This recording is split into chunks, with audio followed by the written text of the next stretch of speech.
कृष्ण करुणा सिंधु दीनबंधु जगत्पते गोपेश गोपिका कांत राधा कांत नमस्तुते तप्त कांचन गौरांगी राधे वृंदावनेश्वरी वृषभानुसुते देवी प्रणमामि हरिप्रिये नीलाचल निवासाय नित्याय परमात्मने बलभद्र सुभद्राभ्यां जगन्नाथाय ते नमः नमो महावदन्नाय कृष्णप्रेम प्रदायते कृष्णाय कृष्ण चैतन्य नाम्ने गौरतिसे नमः। पंचतत्त्वात्मकं कृष्णं भक्तरूपस्वरूपकं भक्तावतारं भक्ताख्यं नमामि भक्तशक्तिकं। नित्यानंद नमस्तुभ्यं प्रेमानंद प्रदायिने कलौ कल्मषनाशाय जन्मवापतये नमः। जय श्री कृष्ण चैतन्य प्रभु नित्यानंद श्री अद्वैत गदाधर श्रीवासादि गौर भक्तवृंद। हरे कृष्ण कृष्ण कृष्ण हरे हरे, हरे राम राम राम हरे हरे। पंचाकल्पतरुभ्यश्च कृपा सिन्धुभ्येव च पतितानां पावनेभ्यो वैष्णवेभ्यो नमो नमः। वृन्दावै तुलसी देव्यै प्रिया वै केशवश च विष्णुभक्तिप्रदे देवी सप्तवत्यै नमो नमः।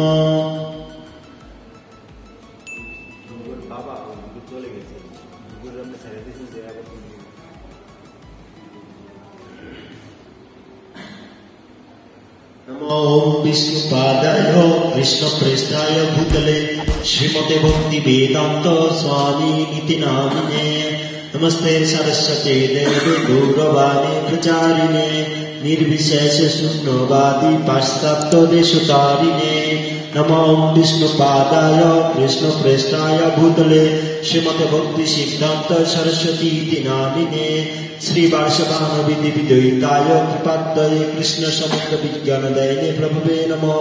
माधुर्योज्ज्वल ब्रह्मांड श्री रूपानुग भक्तिद श्री गौर करुणा शक्ति विग्रहाय नमस्ते। नमस्ते गौरवाणी श्रीमते दीनतारिणे श्री रूपानुग विरुद्ध सिद्धांत दान्तहारिणे। नमो विष्णुपादाय कृष्णप्रेष्ठाय भूतले श्रीमते भक्तिचारुषामिनीति नामिने। स्निग्धचेत सुप्रणीत पद्मिनं च रसप्लुतं प्रभुपादगत प्राणनौमि भक्तिचारुपदम्। नमो विष्णुपादाय कृष्णप्रेष्ठाय भूतले श्रीमते भक्तिवेदान्त स्वामिनीति नामिने। नमस्ते सरस्वती देवे गौरवाणी प्रचारिणे निर्विशेष शून्यवादी पाश्चात्य देशतारिणे। नमो विष्णुपादाय कृष्णप्रेष्ठाय भूतले श्रीमते जयपताका स्वामिनीति नामिने। नमाचार्यपादाय निताय कृपाप्रदायिने गौरकथानन्दोय नगरग्रामतारिणे। वंशाकल्पतरुभ्यश्च कृपा सिन्धुभ्येव च पतितानां पावनेभ्यो वैष्णवेभ्यो नमो नमः। ओम नमो भगवते वासुदेवाय, नमो भगवते वासुदेवाय, नमो भगवते वासुदेवाय, नमो भगवते वासुदेवाय, नमो भगवते वासुदेवाय, नमो भगवते वासुदेवाय। संस्कृतं नरं चैव नरोत्तमं देवीं सरस्वतीं वेषं ततो जयमुदीरये। नष्टप्रायेषु अभद्रेषु नित्यं भागवतसेवया भगवतोत्तमश्लोके भक्तिर्भक्तिनैस्तिकी। सबै पुंसं परो धर्मो यत भक्तिरदक्षते अहंकृति अप्रतिहता जयात्मसु प्रसीदति। मूकं करोति वाचालं पङ्गुं लङ्घयते गिरिं यत्कृपातमहं वन्दे परमानन्दमाधवम्। श्रीचैतन्येश्वरं श्रीगुरुदिनतारिणं हरिः ओं तत्सत्। तमादिदेवं करुणानिधानं तमालवर्णं सीतावतारम्। अपार संसार समुद्र सेतुं भजामहे भगवत स्वरूपम्।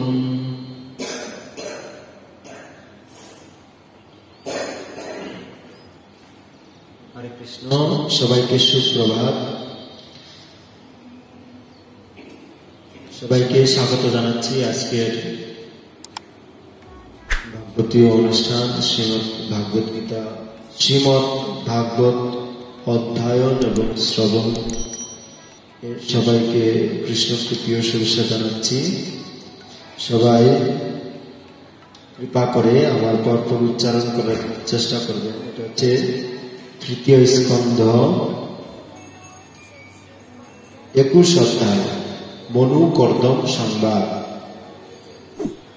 মনু মহারাজ এবং কর্দম মুনি দুইজনের আলোচনা।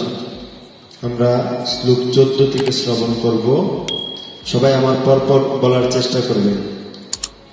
ইয়ে মায়া তে হত আদ মেধস মেদস তৎ পাদ পাদ অরবিন্দ অরবিন্দম ভব ভব সিন্ধু সিন্ধু পোতম পদম উপাসতে উপাসতে কাম কাম লোভায় ভায় তেষাং তেষাং রাশি রাশি ঈশ কামান কামান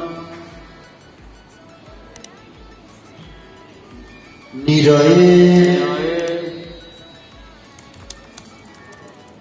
অপি আপে ইয়ে সু সু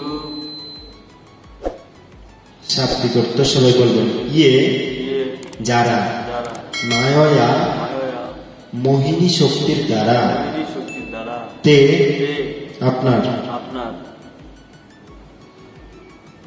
হত হত ভ্রষ্ট হয়েছে কষ্ট হয়ে মেধস মেদস যাদের বুদ্ধি যাদের বুদ্ধি তো তো আপনার আপনার পদ অরবিন্দম পদ অরবিন্দম পাদ অরবিন্দম পাদ অরবিন্দম শ্রী পাদপদ্ম শ্রী পাদপদ্ম ভব ভব জড় অস্তিত্বের জড় অস্তিত্বে সিন্ধু সিন্ধু সমুদ্র সমুদ্র পোতম গৌতম তরণী তরণী উপাসতে উপাসতে পূজা করে পূজা করে কাম কাম লবায় ভয় নগণ্য সুখের জন্য বন্ধুদের জন্য তেষাম দেশা তাদের যাদের রাশি রাশি আপনি দান করেন আপনি দান করেন ঈশ্বর হে ভগবান কামান কামান বাসনা সমূহ বাসনাসমূহ নিরয়ে হৃদয়ে নরকে নরকে অপি অপি ও ইয়ে ইয়ে যে বন্ধনা যে বন্দনা সু লাভ করা যায় লাভ করা যায় অনুবাদ অনুবাদ আপনার শ্রী পাদপদ্ম আপনার সেই পাদপদ্ম সংসার সমুদ্র সংসার সমুদ্র উত্তীর্ণ হওয়ার উত্তীর্ণ হওয়া আদর্শ তরণী আদর্শ তরুণী মায়ার প্রভাবে মায়ার প্রভাবে যাদের বুদ্ধিভ্রষ্ট হয়েছে যাদের বুদ্ধিভ্রষ্ট হয়েছে তারাই তারাই কেবল তারাই কেবল তারাই নারকীদের নারীদের নারকীদের নারকীদের ও ও প্রাপ্য কাব্য অনিত্য অনিত্য ইন্দ্রিয় সুখের জন্য প্রিয় সুখের জন্য সেই পাদপদ্মের সেই পাদপদ্মের আরাধনা করে আরাধনা করে কিন্তু কিন্তু হে প্রভু হে প্রভু আপনি আপনি এতই দয়াময় যে এতই দয়াময় যে এমনকি এমনকি তাদের প্রতিও তাদের প্রতি কৃপা বর্ষণ করেন কৃপা বর্ষণ করেন আমি একবার বলছি আপনার শ্রী পাদপদ্ম সংসার সমুদ্র উত্তীর্ণ হওয়ার আদর্শ তরণী এখানে কর্দমমুনি ভগবানকে উদ্দেশ্য করে বলছেন আমরা আগে শ্লোকের অনুবাদ দেখতে পাই যে মহর্ষি কর্দম করলেন হে পরমারাধ্য ভগবান ভগবানকে উদ্দেশ্য করে বলছে কি সমস্ত অস্তিত্বের উৎস আপনাকে দর্শন করে আমার চক্ষুদয় আজ পূর্ণরূপে সার্থক হল মহান যোগীরা জন্ম জন্মান্তর ধরে গভীর ধ্যানের মাধ্যমে আপনার চিন্ময় রূপ দর্শন করার আকাঙ্ক্ষা করেন কারা মনীষীরা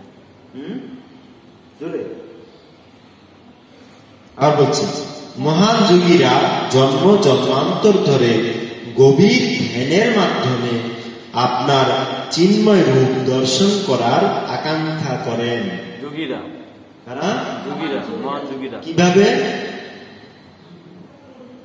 কিভাবে এই ধ্যানের মাধ্যমে গভীর ধ্যানের মাধ্যমে তারপরে কত সময়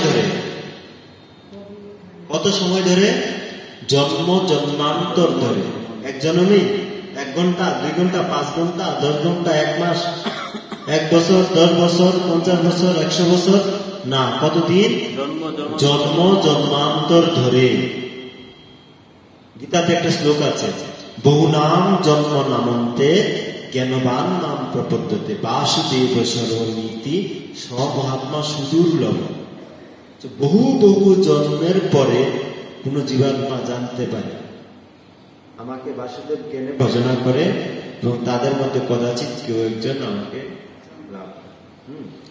এইভাবে বলা হচ্ছে কি জন্ম জন্মান্তর ধরে কারা? যোগীরা, মুনি ঋষিরা বা যোগীরা কি করেন? এই কার ধ্যান করেন? ভগবানের। ভগবানের। তাহলে এখানে তো বলতে বলতে ভাগবতে যে সরস্বতী দেবী, লক্ষ্মী দেবী, কালী দেবী, শিবের আরাধনা করে নাকি? এখানে কার কথা বলা হচ্ছে? ভগবানের। ভগবান। আর ভগবানকে? শ্রীকৃষ্ণ। শ্রীকৃষ্ণ। ভগবান শ্রীকৃষ্ণকে আমরা কিভাবে জানবো? জ্ঞানের মাধ্যমে। ব্রহ্মা বলেছেন, ব্রহ্মাজি। হ্যাঁ, ব্রহ্মা আমাদের আচার্য, আমাদের জগতের সৃষ্টিকর্তা। তিনি কি বলেছেন? ঈশ্বর পরম কৃষ্ণ সচ্চিদানন্দ বিগ্রহ অনাদি আদি গোবিন্দ। ঈশ্বর পরম কৃষ্ণ, পরমেশ্বরকে কৃষ্ণ। আবার এই ভাগবতম কি বলছে? প্রথম স্কন্ধে কি বলছে? এতে চানিশ কলা পুংস কৃষ্ণস্তু ভগবান স্বয়ং। কৃষ্ণ হচ্ছেন ভগবান স্বয়ং। তাহলে আমরা দুইটা জায়গা থেকে দেখতে, শাস্ত্র থেকে দেখতে পাই, আবার আমাদের আচার্য ব্রহ্মাজির কাছ থেকে দেখতে পাই ভগবান। সেগুলি বিষয়ে কার ধ্যান করছেন? ভগবানের। ভগবানের ধ্যান করছেন। কতদিন ধরে? জন্ম জন্মান্তর ধরে। তাহলে আমাদের আমরা যা করছি তার অবস্থা কি? আমরা কি চাইলে ভগবানকে দর্শন করতে পারবো? না। যারা শুদ্ধ ভক্ত তারা কি দেখতে পায়? জগন্নাথ, বলদেব, সুভদ্রা, কানাইলা। আমরা দেখি কি? পাথরের মূর্তি। তাহলে আমরা চেষ্টা করছি, আমরা যদি চেষ্টা চালিয়ে যাই জন্ম জন্মান্তর ধরে, তাহলে আমরাও কোনো জন্মে সেটা দর্শন করা সম্ভব হলেও হতে পারে। কিন্তু চেষ্টা চালিয়ে যেতে হবে। তারপর আজকে শ্লোকে কি বলছে দেখুন, যে আপনার শ্রীপাদপদ্ম সংসার সমুদ্র উত্তীর্ণ হওয়ার আদর্শ তরণী। সংসার সমুদ্র, এইবার বলেছে গুরুত্বপূর্ণ কথা। কেন আমরা ভগবানকে দর্শন করতে যাব? কি দরকার ভগবানকে দর্শন করতে যাওয়া? আমরা কি কেউ চাই?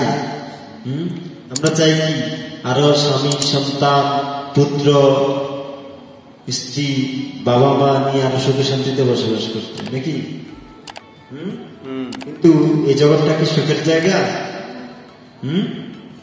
জগতে কি বলা হয়েছে জগৎ সম্পর্কে?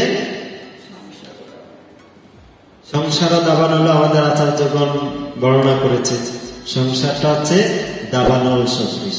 দাবানল মানে কি? দাবানল মানে হলো যেখানে আগুন নিজে নিজে জ্বলে, কেউ জ্বালায় না। আমাদের জ্বলে কিনা আগুন? আগুন জ্বলে? জ্বলে। আগুন দেখা যায় না। আগুন দেখা যায় না। এটাকে কি আগুন বলে? কামনা বাসনার আগুন। এটা চাই, ওটা চাই। আগুন কেউ জ্বালায়? জ্বালায় কিনা? এই জন্য এটাকে কি বলা হচ্ছে? সংসার রূপ কামনা বাসনা। কামনা বাসনা রূপ সংসার। কি কামনা? কিভাবে ভালো করে খাবো, কিভাবে ভালো করে ঘুমাবো, কিভাবে ভালোভাবে আত্মরক্ষা করবো, কিভাবে ভালোভাবে বংশ বিস্তার করবো, এই কামনা বাসনা। এই কামনা বাসনা যে আগুন, সে আগুনে আমরা সবাই জ্বলছি। সবাই, কেউ বলতে পারবে না যে আমি জ্বলছি না, আপনি জ্বলছেন, আপনি জ্বলছেন না আমি জ্বলছি। আসলে সবাই জ্বলছে, একদম মানে শিশু থেকে বৃদ্ধ পর্যন্ত সবাই, সবার ভিতরে কামনা বাসনা আছে। এটা শিশুর ভিতরেও কামনা বাসনা আছে। সেই খেলনাটা চায়, ওই খাবারটা চায়, এই খাবার ভালো লাগে না, বাচ্চাদের সাথে খেলতে যেতে চায়। প্রত্যেকের ভিতরে, এমনকি যিনি বয়স্ক হয়ে গেছেন তার ভিতরেও কামনা বাসনা আছে। তিনি চান না রোগাগ্রস্ত হতে, তিনি চান সকলের মতো হেঁটে চলে বেড়াতে, কিন্তু ওনার শরীর ওনাকে হাঁটতে দিচ্ছে না। প্রত্যেকের ভিতরে এই কামনা বাসনা জ্বালা যন্ত্রণা জ্বালিয়ে পুড়িয়ে মারছে। কোথায়? হৃদয়ে। তো কি বলা হচ্ছে? যে সংসার সমুদ্র উত্তীর্ণ হওয়ার তরুণী। কোন জায়গাটা? ভগবানের পাদপদ্ম। ভগবানের পাদপদ্ম কি? সংসার সমুদ্র অতিক্রম করার তরণী। তরণী মানে কি? নৌকা। অর্থাৎ আমরা যদি কেউ জয় শ্রী শ্রী রাধা কানায়ালা জগন্নাথ বলদেব সুব্রমণ্যা কি, তো আমরা যদি আমাদের এই দুঃখ সমুদ্র সংসার কামনা বাসনা, এই যে ভগবত গীতার 15 অধ্যায় 7 নম্বর শ্লোকে বলা হচ্ছে কি দুঃখালয়ম অশ্বাসতম, এই জায়গাটা হচ্ছে কি দুঃখের জায়গা। কিন্তু আমরা সবাই এখানে কি খুঁজছি? কি খুঁজছি? সবাই সুখ খুঁজছি। তো বলা হচ্ছে আমরা যদি ফার্মেসিতে যাই, ফার্মেসিতে গিয়ে যদি চাল ডাল আটা ময়দা দিতে বলি, দিবে না? আর আমরা যদি মুদি দোকানে গিয়ে যদি বলি যে প্যারাসিটামল দেন, না পা দেন, দিবে? কারণ কি সেটা কিসের দোকান? মুদিখানার দোকান। সেখানে চাল ডাল এগুলো পাওয়া যায়। হ্যাঁ, আর ফার্মেসিতে কি পাওয়া যায়? ওষুধ পাওয়া যায়। ঠিক সেরকম বিদ্যালয়, বিদ্যা আলয় মানে কি? যেখানে বিদ্যা শিক্ষা দেওয়া হয়। চিকিৎসালয়, সেখানে কি দেওয়া হয়? চিকিৎসা দেওয়া হয়। চিকিৎসালয়ে গিয়ে যদি বলি যে আমাকে পড়ান সরসরিয়া এবিসিডি, পড়াবে? আর স্কুলে গিয়ে বিদ্যালয়ে গিয়ে যদি বলি যে আমাকে চিকিৎসা দেন, আমার হাতটা ভেঙে গেছে, দেবে? বিদ্যালয় মানে বিদ্যা শিক্ষা দেওয়া হয়। আর চিকিৎসালয় মানে কি? চিকিৎসা দেওয়া হয় সেখানে। বস্ত্রালয় মানে কি? যেখানে বস্ত্র বিক্রি করে। তো দুঃখালয়, দুঃখালয় মানে কি? আলয় মানে কি? ঘর। আর দুঃখ মানে কি? যন্ত্রণা, কষ্ট। হ্যাঁ, তাহলে দুঃখালয় মানে কি? দুঃখের ঘর। তো ভগবান এটাকে বলেছে দুঃখের ঘর। তো আমরা যদি সেখানে এসে সুখ খুঁজি, ঠিক হবে? হবে কি হবে? তো এটা মুখে বলা যতটা না সহজ, বাস্তবে অভিজ্ঞতা লাভ করা সেটা আরো কঠিন। ঠিক যেরকম আগুনের শেখা যে গেছে সে বুঝে যে আগুনের তাপটা কতটা কঠিন। কারেন্ট আমরা ব্যবহার করতেছি, কারেন্ট কি কেউ দেখেছে? কিন্তু যে শক খাইছে সে জানে এটা কতটা ভয়ানক। ঠিক। বেতালে শক খেলে একদম জীবন শেষ। অথচ দেখা যায়। তো এটা উপলব্ধি করা খুব সহজ বিষয় না। তা আমরা যে দুঃখে আছি বা দুঃখালয়, এটা উপলব্ধি করা খুব সহজ বিষয় না, যার কারণে আমরা এখানে সুখ খুঁজতেছি। যদি আমরা বুঝতে পারতাম যে এটা দুঃখালয়, তাহলে কারেন্ট কিন্তু মানে জল যেভাবে ব্যবহার করে, কাগজ যেভাবে ব্যবহার করে, কারেন্ট এইভাবে কেউ ব্যবহার করে? এভাবে ব্যবহার করতে হবে না। কারণ কি একটু তাল বেতাল হলেই অ্যাক্সিডেন্ট, দুর্ঘটনা সব খেতে হবে। হ্যাঁ, ঠিক কিনা? খুব সতর্কতার সহিত ব্যবহার করে কারেন্ট, তাই না? যেটা জানে না ওই বিষয়টি মাথা কামাতে যায়, ঠিক না? ঠিক। তো আমরা এই জগতে এসে ঠিক সেটাই করছি। কি করছি? সুখে থাকার চেষ্টা করছি। করছি কি করছি না? কিন্তু আসলে কি এখানে সুখ আছে? সুখ বলে কিছু আছে? এখানে সুখ বলে কিছু নেই। তাহলে আমরা বলতে পারি যে আমার কাছে তো মনে হয় উনি সুখে আছে, এরকম মনে হয়। তুলনা এর থেকে 10 থেকে 15 বেশি, 15 থেকে 20 বেশি। তো আমাদেরকে বলা হয় যখন দুঃখের ভার একটু কমে যায়, দুঃখের মাত্রা, যেখানে 50 ভাগ দুঃখ পেতাম সেখানে 30 ভাগ দুঃখ পেলাম, তাহলে আরো 20 ভাগ কম পেলাম। তা আমাদের কাছে সেটা মনে হচ্ছে সুখ, কিন্তু আসলে সেটা সুখ নয়। সেটা প্রকৃততে কি? যেখানে 50 ভাগ দুঃখ পেতাম সেখানে আমাকে ভগবান কৃপা করে 20 ভাগ কমিয়ে দিয়েছে, 30 ভাগ দুঃখ দিয়েছে। হ্যাঁ, আসলে কি সেটা সুখ? সেটা সুখ নয়, সেটা দুঃখ।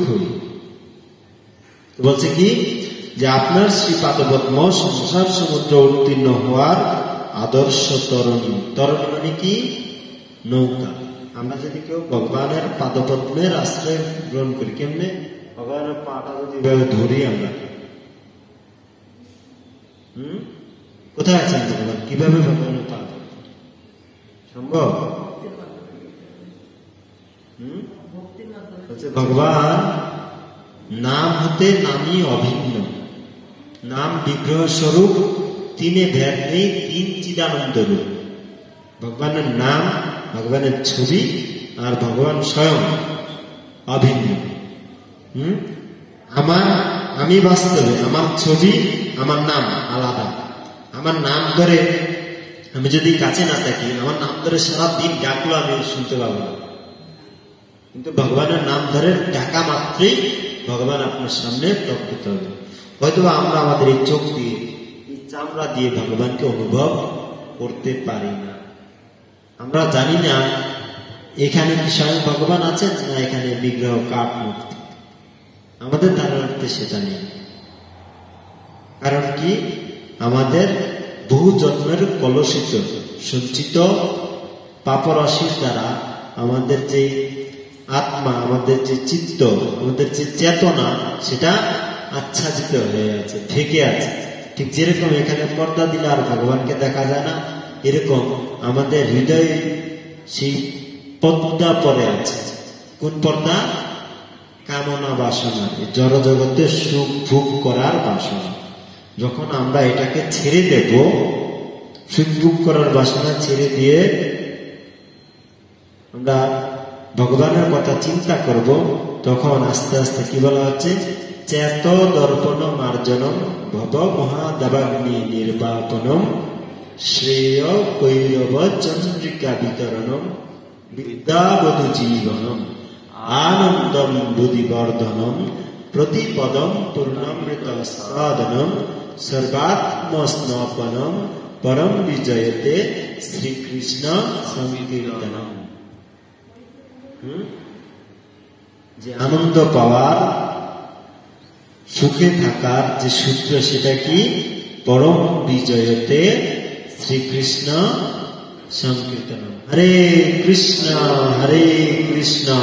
কৃষ্ণ কৃষ্ণ হরে হরে, হরে রাম রাম রাম হরে হরে। এই মহামন্ত্র উচ্চারণ করলে ভগবান স্বয়ং আমাদের সামনে প্রকটিত হন। বুঝা গেল? তখন আমরা ভগবানের এই নাম রূপ, ভগবানের চরণ আমরা স্পর্শ করতে পারি। এবং এটা যতক্ষণ আমরা ধরে থাকবো, ততক্ষণ আমরা এই সংসার যাতনা থেকে মুক্ত থাকবো। এটাকে ছেড়ে দেব, বলছে কৃষ্ণ ভুলি যেই জীবন আদি বহির্মুখ, অতএব মায়া তারে দেয় সংসার দুঃখ। কৃষ্ণকে ভুলে গিয়ে আমরা যখন সুখে থাকার চেষ্টা করব, তখন কি হবে? মায়া দেবে আমাদেরকে দুঃখ দেবে। কৃষ্ণ বলি যেই জীব ভোগবাঞ্ছা করে, নিকটস্থ মায়া তারে ঝাপটিয়া ধরে। তো আমরা সংসার সমুদ্র অতিক্রম করার জন্য কি করতে হবে? আমাদেরকে ভগবানের শ্রী পাদপদ্মের আশ্রয় গ্রহণ করতে হবে। তাহলে একমাত্র আমরা সংসার বলতে কি? কামনা বাসনা, মানে পুরো অবস্থা। বুঝা গেল? যদি আমরা মনে করি সংসার মানে কি? বাবা মা সন্তান, হাজবেন্ড ওয়াইফ মিলে হচ্ছে সংসার আমরা মনে করি। কিন্তু আসলে বাস্তবিক পক্ষে এটা রূপটা কি? এটা হচ্ছে কি? কামনা বাসনার একটা বস্তা। এটা আমাদের ঢোকা মানে কামনা বাসনার ভিতরে ঢোকা। আর যারা শুদ্ধ ভক্ত, তাদেরকে সেই কামনা বাসনা স্পর্শ করে না, করলেও খুব কম। সেটা মানে বাধাগ্রস্ত করতে পারে না। কাকে? ভগবত ভক্তিকে। আমরা যদি ভক্তি জেনে তারপরে ভগবান বিধান দিয়েছেন, কিরকম বিধান? 4টা বর্ণ এবং 4টা আশ্রম। প্রথম জীবনে শিক্ষা লাভ করা, এই ভাগবতের শিক্ষা, গীতার শিক্ষা, চৈতন্য চৈতন্যের শিক্ষা। এই শিক্ষা যখন আমরা হৃদয়ে ধারণ করে, তারপরে ভগবানের দেওয়া নির্দেশ অনুসারে প্রথমে ব্রহ্মচর্য, তারপরে গৃহস্থ, তারপরে বানপ্রস্থ, তারপরে সন্ন্যাস। এইভাবে যখন আমরা আমাদের জীবন অতিক্রম করব, তখন কি হবে? আমাদেরকে সেই কামনা বাসনা বস্তার ভিতরে ঢুকতে হবে। বিষয়টা বোঝা গেল? ভগবানের যে সৃষ্টি, যে পরিকল্পনা, যে সিস্টেম, সেই সিস্টেম অনুযায়ী আমরা আমাদের জীবনকে অতিবাহিত করতে হবে। আর আমরা কি করি? আমাদের সমাজে শেখায় যে জন্মগ্রহণ করলে কিছুদিন অতিক্রম হওয়ার পরে, বড় হওয়ার পরে কাজকর্ম করবে, চাকরি করবে, তারপরে কি করবে? বিয়ে করবে। এটা হচ্ছে ধর্ম। এই ধর্মের কথা বলছে ভগবান? এই ধর্মের কথা বলছে ভগবান? কি ধর্মের কথা বলছে? বর্ণাশ্রম ধর্ম। 4টা বর্ণ এবং 4টা আশ্রম। 4টা আশ্রম কি কি? একটু আগে বললাম। কি কি আশ্রম? ব্রহ্মচর্য। ব্রহ্মচর্য বলছে জীবনটাকে যদি 100 ভাগ হয়, জীবনটা 100 বছর আয়ু হয় আপনার, জীবনের প্রথম 25 বছর পড়াশোনার সময়কাল ব্রহ্মচর্য রক্ষা। কতদিন? প্রথম 25 বছর। তারপরে 25 থেকে 50 বছর পর্যন্ত কি করব? গৃহস্থ জীবন। বিবাহ করে, সন্তান উৎপাদন করে, সন্তানকে উপযুক্ত শিক্ষা দান করা। তারপরে 50 থেকে 75 পর্যন্ত বানপ্রস্থ, সংসারের দায়িত্ব। আমার বয়স যখন 50 হবে, আমার ছেলের বয়স কত হবে তখন? 25। বুঝা গেল? 25 বছর বয়সে আমার সন্তানের কাছে, 25 বছর সে প্রাপ্তবয়স্ক হয়ে গেল। আমার যে দায়িত্ব সংসারের, সেই দায়িত্ব কার কাছে দেব? আমার ছেলের কাছে। আমার ছেলের কাছে দিয়ে আমি কি করব? ভজন সাধনে যত হবো। কারণ কি? সংসার চালাতে গেলে আমাকে টাকা পয়সা উপার্জন করতে হবে। টাকা পয়সা উপার্জন করতে গেলে আমাকে সেখানে সময় দিতে হবে। সেই সময় আমি ভগবত ভজন থেকে আমাকে দূরে থাকতে হবে। হবে কি হবে না? আমাদের যারা এখন যে চাকরি করে, ব্যবসা করে, তাদের কতক্ষণ টাইম দিতে হয়? সেই সকালবেলা যায়, রাত 10টা 11টার সময় আসে। এরকম কিনা? তো এই যে অর্থ উপার্জন করতে হবে সংসার চালাতে গেলে, তখন আমাকে কি করতে হবে? ভগবত ভজন থেকে দূরে সরে যেতে হবে। এই যে দূরে সরে গেলাম সংসার চালানোর জন্য, ভগবানের নিয়ম পালন করতে হবে, তখন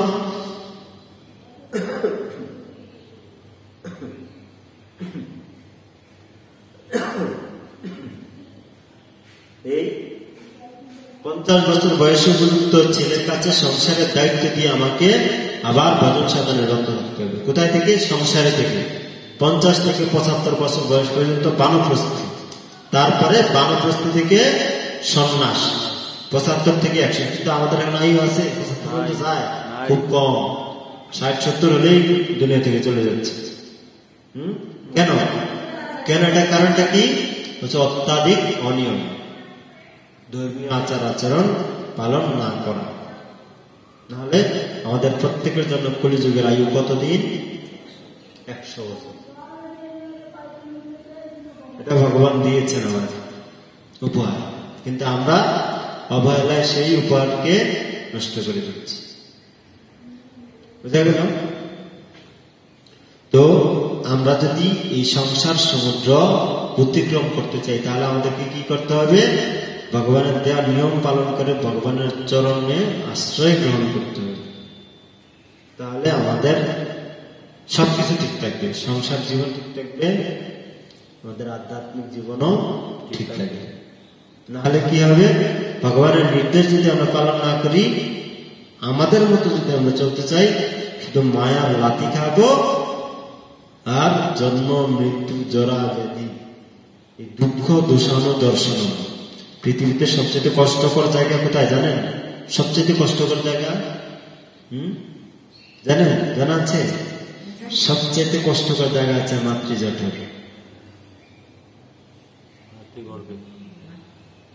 মায়ের গর্ভে সবচেয়ে কষ্ট। কিভাবে থাকে জানেন? আমরা মায়ের গর্ভে আমাদের মাথা থাকে নিচের দিকে, পা থাকে উপরের দিকে।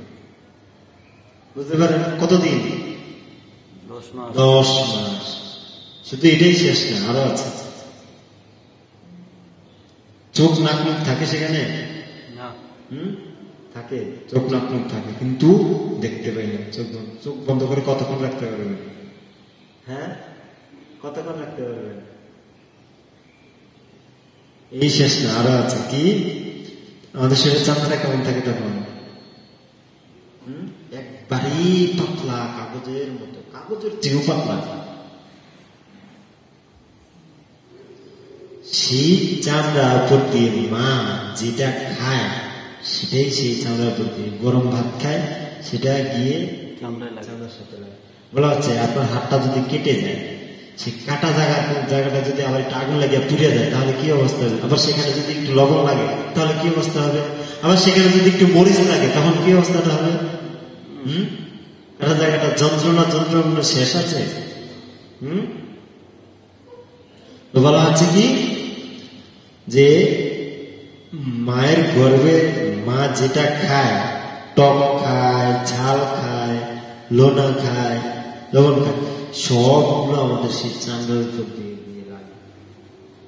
কষ্টে দুঃখে আমরা চিৎকার দিতে থাকি, আমরা ভগবানকে বলতে থাকি, হে ভগবান আমাদেরকে এখান থেকে বের করো, আমাদেরকে এখান থেকে বের করো। জননী জঠরে ছিলাম যখন বিষম বন্ধন পাশে, একবার প্রভু দেখা দিয়া মোরে বঞ্চিলে এই দীনদাসে। কখন? মাতৃগর্ভে আমরা যখন সপ্তম বয়সে থাকি, সপ্তম মাস, তখন আমাদের আকুল প্রার্থনা, আর পারছি না, তখন ভগবান কৃপা করে আমাদেরকে দর্শন দেয়। তখন ভগবানকে আমরা কথা দিই, ভগবান আমাদেরকে বলে, কেন আমি তোমাকে এখান থেকে মুক্ত করব? আমরা ডেকেছি ভগবানকে, ভগবান আমাদেরকে রক্ষা করো। ভগবান এসে কি বলতেছেন যে কেন আমি তোমাকে রক্ষা করব? তখন আমরা কি বলি? যে আমাকে এখান থেকে বাঁচাও, আমি এখন থেকে তোমার নাম গুণাগুণ ছাড়া আর কিছু করবো না, নাম গুণাগুণ মহিমা কীর্তন ছাড়া আর কিছু করবো না। তারপরে কি হয়? কি হয়? ভুলে যাই। মনে থাকে আমাদের এই কথা, এই যে প্রতিশ্রুতি দিয়ে আসছি ভগবানের কাছে, মনে থাকে? না, মনে থাকে না। জন্ম হইল পরিমায়া জালে, না হইল জ্ঞান লোট। আমরা যখন মায়া জালে আবদ্ধ হয়ে যাই, আমাদের পিতা মাতার আদর, কাকি জেঠির আদর, কাকা জেঠার আদর, দাদা দিদির আদর, ভাই বোনদের আদর, মামা মামির আদর, মাসির আদর, পিসির আদর পেয়ে আমরা সেই কথা ভুলে যাই।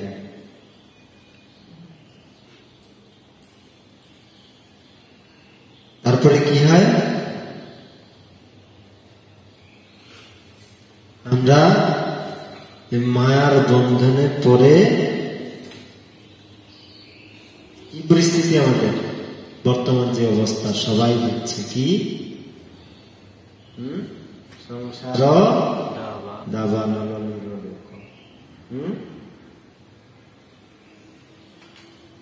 খুব সুন্দর একটা ভজন আছে, শুনেছেন? ভুলিয়া তোমারে সংসারে আসিয়া পেয়ে নানা বিধ ব্যথা। শুনেছেন এই ভজনটা? ভক্তিবিনোদ ঠাকুরের লেখা। শুনান দেখি। তোমারও চরণে আসিয়াছি আমি, বলিব দুঃখের কথা। জননী জঠরে ছিলাম যখন বিষম বন্ধন পাশে, একবার প্রভু দেখা দিয়া মোরে বঞ্চিলে এই দীনদাসে। তখনও ভাবিনু জন্ম পাইয়া করিব ভজন তব। মিলছে কিনা? জন্ম হইল পরিমায়া জালে, না হইল জ্ঞান লোভ। কোন জ্ঞান? কৃষ্ণ ভক্তির জ্ঞান। মনে আছে? কিছু মনে আছে?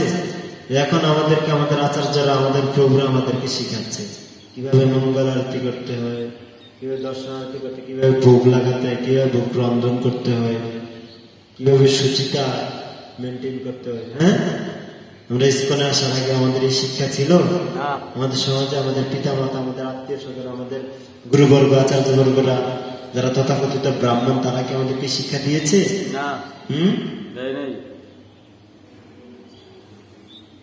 মিলছে কিনা এই কথা সেটা আমাদের সেই জ্ঞান কি আছে? কিন্তু বলছে কি জীবের স্বরূপ হয় কৃষ্ণের নিত্য দাস। কৃষ্ণের তটস্থ শক্তি ভেদ হবে প্রকাশ। আমাদের স্বরূপ কি? আমরা কৃষ্ণের নিত্য দাস। নিত্য দাস। দাসের কাজ কি? মালিকের সেবা করা। ভগবানের সেবা করা। মালিকের সেবা করছি, ভগবানের সেবা করছি না। সংসারে যারা আছে, যারা এখনো ভক্তি জীবন পূর্ণরূপে পালন করছে না, অন্যান্য সনাতন ধর্মাবলম্বীরা যারা আছে, তারা ইস্কনের সাথে যুক্ত হয়নি, তাদের কাছে এই শিক্ষা আছে, এই জ্ঞান আছে, কৃষ্ণ ভক্তির এই জ্ঞান না। ভগবান কি বলেছেন যে জীবের স্বরূপ হয় কৃষ্ণ নিত্য দাস। সে কি করছে? সে কি ভগবানের দাস না? ভগবানের অংশ না? অংশ কিনা?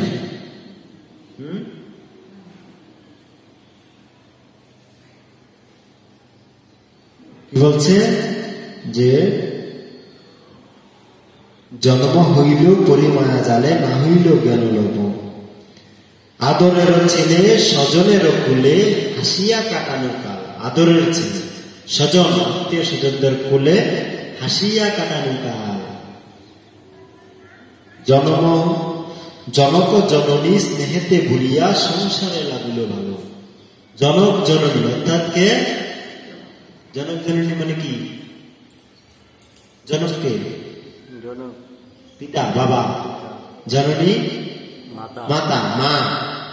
জনক জননী স্নেহেতে ভুলিয়া সংসার লাগিল ভালো। এই সংসার জগৎটাকে ভালো লাগতে শুরু করেছে আমাদের। তারপরে কি বলছে? ক্রমে দিন দিন বালক হইয়া খেলিলু বালক সম। তারপরে বালক হয়ে গেলাম, অন্যান্য বালকদের সাথে খেলাধুলা শুরু করে দিলাম। আর কিছু দিনে জ্ঞান উপজিল, পাঠ করি অহরহ। খেলাধুলার বয়স শেষ, এবার পড়াশোনার বয়স। আর কিছু দিনে জ্ঞান উপজিল, পাঠ করি অহরহ। বিদ্যার গৌরবে ভ্রমি দেশে দেশে, ধন উপার্জন করি। যখন অনার্স মাস্টার শেষে তখন কি করি? চাকরি করতে যাই। বিদ্যার গৌরবে ভ্রমি দেশে দেশে, ধন উপার্জন করি। স্বজন পালন করি এক মনে, ভুলিনি তোমারে হরি। এবার কি হলো? চাকরি হয়েছে, স্বভাবত যেটা হয় হলো। এবার স্বজন পালন, পিতা মাতা, শ্বশুর শাশুড়ি, সন্তান, স্বজন পালন করি এক মনে। মধ্যকান্তে কি হয়ে গেল? ভুলিনু তোমারে হরি। হরিকে যাকে কথা দিয়েছিলাম। কি কথা? কি কথা দিয়েছিলাম ভগবানকে? কখন? ভীষণ যন্ত্রণা, ভীষণ যন্ত্রণা। এখন দেশের কি পরিস্থিতি চিন্তা করা যায়। ঘর থেকে বেরোতে এখন ভয় লাগছে। আমাদের এখানে যা অবস্থা, চট্টগ্রাম অবস্থা আরো খারাপ। কালকে ছনহরা, পটিয়া ছনহরা মন্দিরে আগুন লাগিয়ে দিয়েছে। কক্সবাজার আদিনাথ মন্দিরে ভক্ত ফোন দিয়ে সকালবেলা আরো 7-8টা মন্দিরে ওরা মানে যাবে এরকম নোটিশ দিয়ে দিয়েছে। খবর দিয়ে আসতেছে আগুন জ্বালানো। 71 সালে কি হয়েছে মনে হচ্ছে তার চেয়ে আরো জ্বালানো অবস্থা।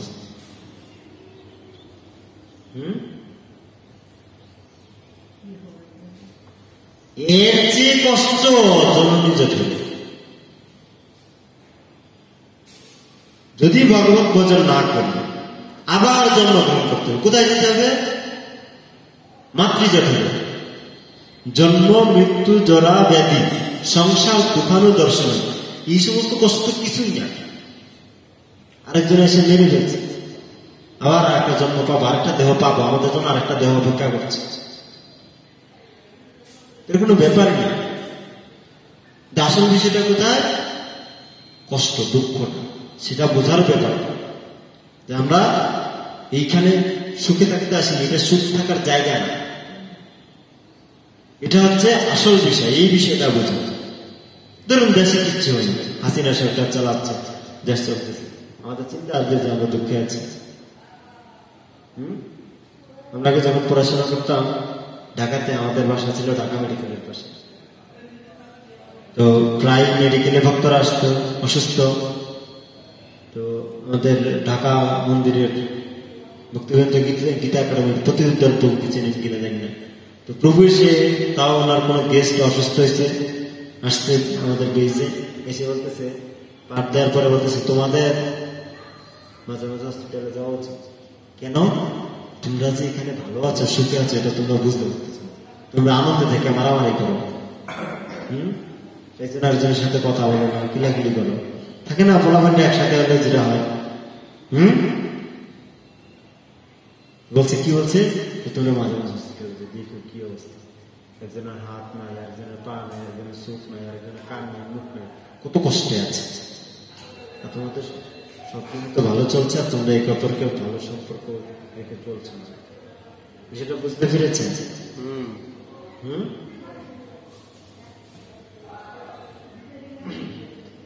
তো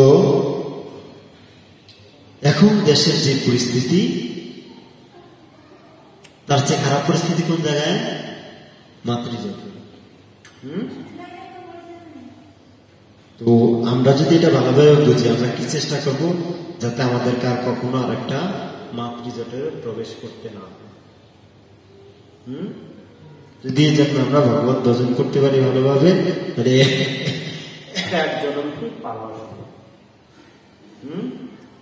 বুঝা গেল? কি বলছে? বার্ধক্যে এখন ভকতি বিনোদ কাঁদিয়া কাতরবতী। বার্ধক্য, বয়স্ক হয়ে গেছে, না বুঝিয়া তোরে দৃঢ় বৃথা গেল, এখন কি হবে? যদিও ভক্তিবিনোদ ঠাকুরকে তো চিনেন, আমাদের এই যে গুরু পরম্পরা, প্রথম জন্মের পরের জন জগন্নাথ দাস বাবাজি, তারপরে ভক্তিবিনোদ ঠাকুর। উনি কি ছিলেন? ম্যাজিস্ট্রেট ছিলেন তৎকালীন সময়ে। তিনি চাকরি ছেড়ে দিয়ে চৈতন্য মহাপ্রভুর বাণী প্রচারে বেরিয়ে পড়েছিলেন। এটা উনি আমাদের জন্য লিখেছেন, আমাদের পরিস্থিতি হচ্ছে এটা, এটা ওনার পরিস্থিতি না। তো এই হচ্ছে আমাদের সংসারের অবস্থা। আর আমরা যদি এই সংসারের অবস্থা থেকে মুক্তি পেতে চাই, তাহলে কি করতে হবে? এই ভগবানের চরণ আশ্রয় করতে। কি বলছে? আপনার শ্রী পাদপদ্ম সংসার সমুদ্র উত্তীর্ণ হওয়ার আদর্শ তরুণী। মায়ার প্রভাবে যাদের বুদ্ধি ভ্রষ্ট হয়েছে, কেবল তারাই নারকীদেরও প্রাপ্য অনিত্য ইন্দ্রিয় সুখের জন্য সেই পাদপদ্মের আরাধনা করে। কি বলছে? মায়ার প্রভাবে যাদের বুদ্ধি ভ্রষ্ট হয়েছে, কেবল তারাই নারকীদের প্রাপ্য অনিত্য ইন্দ্রিয় সুখের জন্য সেই পাদপদ্মের আরাধনা করে। কিন্তু হে প্রভু, আপনি এতই দয়াময় যে এমনকি তাদের প্রতিও কৃপা বর্ষণ করেন। মায়ার প্রভাবে যাদের বুদ্ধি ভ্রষ্ট হয়েছে, তারপরে কি বলছে? কেবল তারাই নারকীদের প্রাপ্য অনিত্য ইন্দ্রিয় সুখের জন্য সেই পাদপদ্মের আরাধনা করে। কিন্তু হে প্রভু, আপনি এতই দয়াময় যে এমনকি তাদের প্রতিও কৃপা বর্ষণ করেন। তাৎপর্য শিল প্রভুপাদ গীতাঞ্জল তাৎপর্য কি যায়? শিল প্রভুপাদ কি যায়? ভগবত গীতার সপ্তম পরিচ্ছেদে উল্লেখ করা হয়েছে যে দুই প্রকার ভক্ত রয়েছেন, যারা জড় সুখ কামনা করে এবং যারা ভগবানের সেবা ছাড়া অন্য আর কিছুই আকাঙ্ক্ষা করে না। নারকীয় অবস্থায় জীবন যাপনকারী কুকুর এবং শুকুরেরাও জড় সুখ প্রাপ্ত হয়। এটাকে নারকীয় অবস্থায় বলা যায়। এখন আমরা যেটা আছে নরকের মতো মনে হচ্ছে কিনা? সারাক্ষণ একটা অস্থিরতা কাজ করে না? কখন এসে আক্রমণ করে, কখন এসে আক্রমণ করে। কি বলছে? যে নারকীয় অবস্থায় জীবনযাপনকারী কুকুর ও শুকুরেরাও জড়সুখ প্রাপ্ত হয়। শুকুর ও পূর্ণ মাত্রায় আহার, নিদ্রা, ভয় এবং মৈথুন সুখ উপভোগ করে এবং জড় অস্তিত্বের এই প্রকার নারকীয় সুখ উপভোগ করে। তারা অত্যন্ত তৃপ্ত হয়। আধুনিক যুগের যোগীরা উপদেশ দেয় যে যেহেতু ইন্দ্রিয় রয়েছে, তাই সেগুলিকে কুকুর বিড়ালের মতো পূর্ণ মাত্রায় উপভোগ করা অবশ্য কর্তব্য, কিন্তু তা সত্ত্বেও মানুষ যোগ অনুশীলন করে যেতে পারে। কর্দমমণি এখানে সেই প্রকার মতবাদের নিন্দা করেছেন। তিনি বলেছেন যে এই প্রকার জড়সুখ নারকীয় পরিবেশে কুকুর বিড়ালেরাও লাভ করে থাকে। ভগবান এতই কৃপাময় যে তথাকথিত যোগীরা যদি এই প্রকার নারকীয় সুখের ফলে তৃপ্ত হয়, তাহলে তিনি তাদের বাসনা অনুসারে জড়সুখ ভোগের সমস্ত সুযোগ সুবিধা দান করেন, কিন্তু তারা কর্দমমণির মতো সিদ্ধি লাভ করতে পারে না। হরে কৃষ্ণ। হরে কৃষ্ণ। নারকীয় এবং আসুরিক ব্যক্তিরা পরম সিদ্ধি যে কি তা জানে না, তাই তারা মনে করে যে ইন্দ্রিয় সুখ ভোগই হচ্ছে জীবনের চরম লক্ষ্য। নারকীয় এবং আসুরিক ব্যক্তিরা পরম সিদ্ধি যে কি তা জানে না। আপনারা বুঝতে পেরেছেন তো? যারা আসুরিক ব্যক্তি তারা পরম সিদ্ধি, আমরা এতক্ষণ ধরে আলোচনা করেছি পরম সিদ্ধি কোথায়? ভগবানের চরণ আশ্রয় গ্রহণ করা। হ্যাঁ, বলছে কি যারা আসরিক এবং যারা হচ্ছে নারকীয় তারা এই বিষয়টা জানে না, তাই তারা মনে করেছে ইন্দ্রিয় সুখ ভোগই হচ্ছে জীবনের চরম লক্ষ্য। আমাদের মা বাবার দেওয়া যে শিক্ষা, এতক্ষণ আমরা যেটা নিয়ে আলোচনা করলাম ভজন, তারা উপদেশ দেয় যে ইন্দ্রিয় সুখ ভোগ করার সঙ্গে সঙ্গে কয়েকটি মন্ত্র উচ্চারণ করে এবং কয়েকটি অভ্যাসের অনুশীলন করে সহজে সিদ্ধি লাভ করা যেতে পারে। এই প্রকার ব্যক্তিদের এখানে মেধস অর্থাৎ যাদের মস্তিষ্ক নষ্ট হয়ে গেছে বলে বর্ণনা করা হয়েছে, যা তারা যোগ অথবা ধ্যানের সিদ্ধির মাধ্যমে জড়সুখ ভোগ করতে চায়। ভগবত গীতায় ভগবান বলেছেন যে যারা দেবদেবীর পূজা করে তাদের বুদ্ধি নষ্ট হয়ে গেছে। যারা দেবদেবীর পূজা করে তাদের বুদ্ধি নষ্ট হয়ে গেছে। কেন কেন এই কথা বলছে ভগবান জানেন? তেমনি এখানেও কর্দমমণি বলছেন যে যারা যোগ অনুশীলনের মাধ্যমে জড়সুখ ভোগ করতে চায় তাদের মেধা নষ্ট হয়ে গেছে এবং তারা হচ্ছে এক নম্বরের মূর্খ। কেমনে গালিগালাজ করছে দেখুন ভাগবত, যে প্রকৃতপক্ষে বুদ্ধিমান যোগ সাধকের কর্তব্য হচ্ছে পরমেশ্বর ভগবানের আরাধনা করার মাধ্যমে ভব সাগর অতিক্রম করা। বুদ্ধিমানের কাজ কি? পরমেশ্বর ভগবানের আরাধনা করা।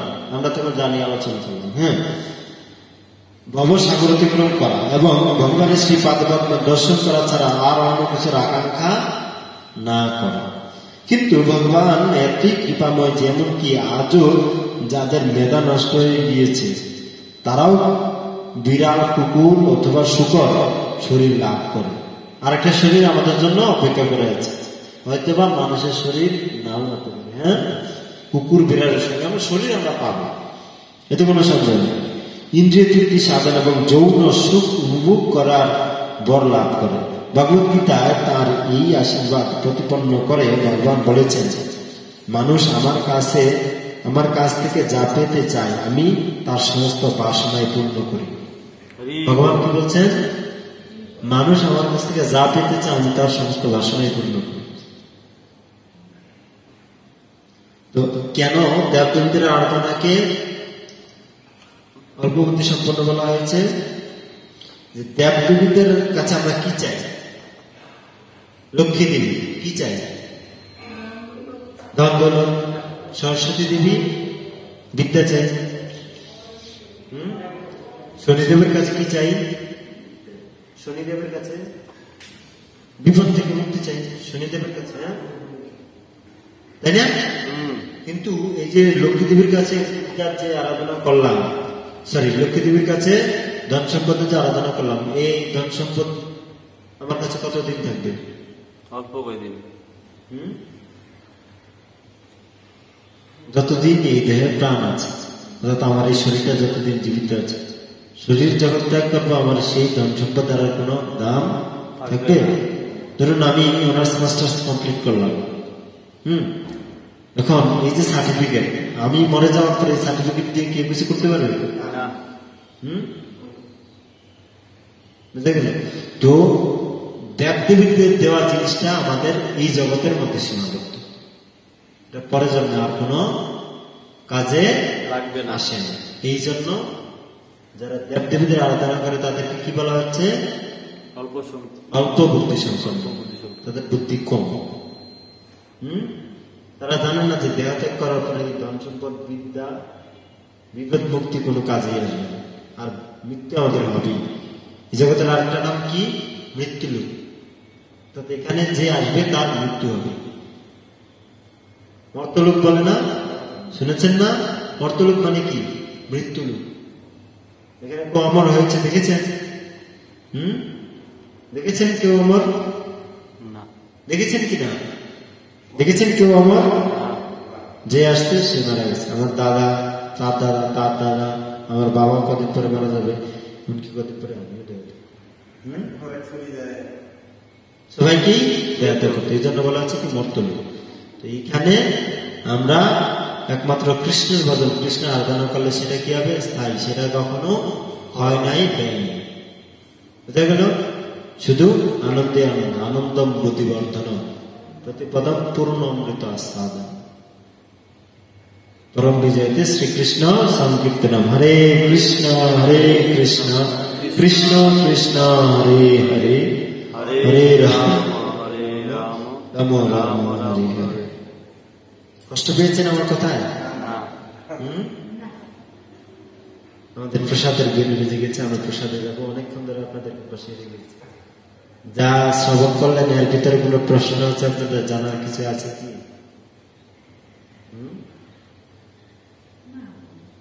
ঠিক আছে, তাহলে চলুন সবাই মিলে।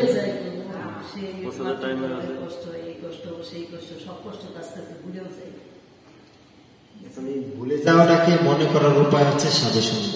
সাধুরাই শুধু হচ্ছে ব্রহ্মাণ্ড ভূমিতে কোনো উজা বুদ্ধ পায়, তার উপদেশ মন্ত্রে মায়া পিচাসে পলায়। আমরা কামনা বাসনা এতটাই আচ্ছাদিত হয়ে আছে। গীতার 15 অধ্যায় 7 নম্বর শ্লোকে ভগবান বলছেন যে মামেই বংশ জীবভূত জীবলোক সনাতন। আর 8 অধ্যায় 15 নম্বর শ্লোকে বলছে দুঃখালয় মৎস্যম, এটা হচ্ছে দুঃখের আলয়। ওখানে বলা আছে যে আমরা কৃষ্ণের অংশ। কৃষ্ণের অংশ হওয়ার কারণে আমরা কৃষ্ণের মতো গুণ সম্পন্ন, কিন্তু কৃষ্ণ বৃহৎ, আমরা হচ্ছে ক্ষুদ্র। কিন্তু আমাদের এই যে জড় কামনা বাসনা, সুখভোগের যে বাসনা, সেই বাসনাটা আমাদেরকে যে বললাম যে পর্দা আমাদের চিত্তে, আমাদের হৃদয়ে আবৃত করে রেখেছে। যখন সেটা আমরা এই যে জপ করব, মনোযোগ দিয়ে জপ করতে করতে বলছে জপিতে জপিতে জবে প্রেমাঙ্কুর হইবে, সাধ্য সাধন তত্ত্ব জানিবা সেটা। কৃষ্ণ নাম মহামন্ত্রের এই তো স্বভাব, যেই জপে তার কৃষ্ণ উপজয় হয়। আপনি একমালা নিষ্ঠা ভরে মনোযোগ দিয়ে কারোর সঙ্গে কথা না বলে জপ করে দেখবেন আর কোনো জপ করতে ইচ্ছে করবে। আপনি মনোযোগ দিয়ে একটু কোথাও কীর্তন করবেন, দেখবেন যে হাঁটতে চলতে ফিরতে আপনার মনে ওই কীর্তনের সুরটা ভাসতে থাকবে। এটাই হচ্ছে কৃষ্ণ নামের প্রভাব। যখন আপনি এইভাবে আপনার আশেপাশে এরকম একটা পরিবেশ করে তুলতে পারবেন। সবাই আপনারা জানেন না, আমার জন্মস্থান হচ্ছে চাঁদপুর জেলা। চাঁদপুর জেলার একটা থানা হচ্ছে মতলব। মতলবের মেহেরন গ্রাম। ওই গ্রামে আমি যখন প্রথম যাই দেখি যার ঘরের দিকে নজর দিই, ঘরের দরজায় মাতাজিরা বসে আছে, সবাই হরে কৃষ্ণ হরে কৃষ্ণ কৃষ্ণ কৃষ্ণ হরে হরে রাম রাম রাম রাম হরে হরে জপ করতেছে। তিলক দেন। এটা মানে দিব্য একটা পরিবেশ মনে হচ্ছে। এরকম অনেক আছে। নারায়ণগঞ্জ মন্দিরের আশেপাশে যাবেন, দেওবুক, দেখবেন যে আশেপাশে সবাই জপ করতেছে, জপ পালা হাতে। একটা দিব্য পরিবেশ, যেরকম মায়াপুর। আপনার আশেপাশে এরকম পরিবেশ সৃষ্টি করুন। আপনার আত্মীয় স্বজন, সন্তান, প্রতি যা আছে সবাইকে নিয়ে একটা দিব্য পরিবেশ, নাম জপ করা, ভগবানের মালা বানানো, ভগবানের ভোগ লাগানো, অর্চন, তুলসী সেবা। যে যেটা করে সেই দিকেই ধাবিত হয় মন। আমরা যখন কৃষ্ণ ভক্তির দিকে চেতনা রাখবো, তখন কৃষ্ণ ভক্তির দিকে আমাদের মন উন্নতিত হবে। আমরা যখন জড় জগতিক কিছু, আমাদের একটা টিভি লাগবে, একটা 5 তলা বিল্ডিং লাগবে, যখন এরকম চিন্তা ভাবনা করবো তখন ওই দিকে মন যাবে।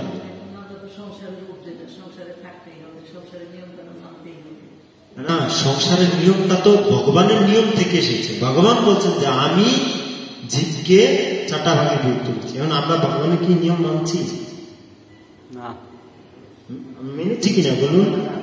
আমরা কি ভগবানের নির্দেশ অনুযায়ী আমরা শিক্ষা লাভ করেছি জীবনে 25 বছর, তারপরে বিবাহ করেছি, তারপর 25 থেকে 50 বছর পর্যন্ত সংসার করে, তারপরে হচ্ছে গিয়ে সংসারের দায়িত্ব পর্যন্ত সন্তানের হাতে ছেড়ে দিয়ে আমরা বানপ্রস্থ গ্রহণ করার জন্য আমরা কি সেগুলো করছি? তাহলে আমরা কিভাবে সংসারী জীব হলাম? এটাকে সংসারী বলে না, এটাকে গৃহ মেধি বলে। এটা হচ্ছে গৃহস্থ, আর একটা হচ্ছে গৃহ মেধি। আমাদের অবস্থা কি? গৃহ মেধি। আমরা যখন প্রকৃত সংসার করবো সেটাকে কি বলা হয়? কৃষ্ণের সংসার। আর কি বলা হচ্ছে? কৃষ্ণের সংসার করো, ছাড়িও না চাই, জীবে দয়া কৃষ্ণ নাম সর্বধর্ম সার। আমরা কৃষ্ণের সংসার করছি না আমার প্রতিপত্নী সন্তান পিতামাতার সংসার করছি?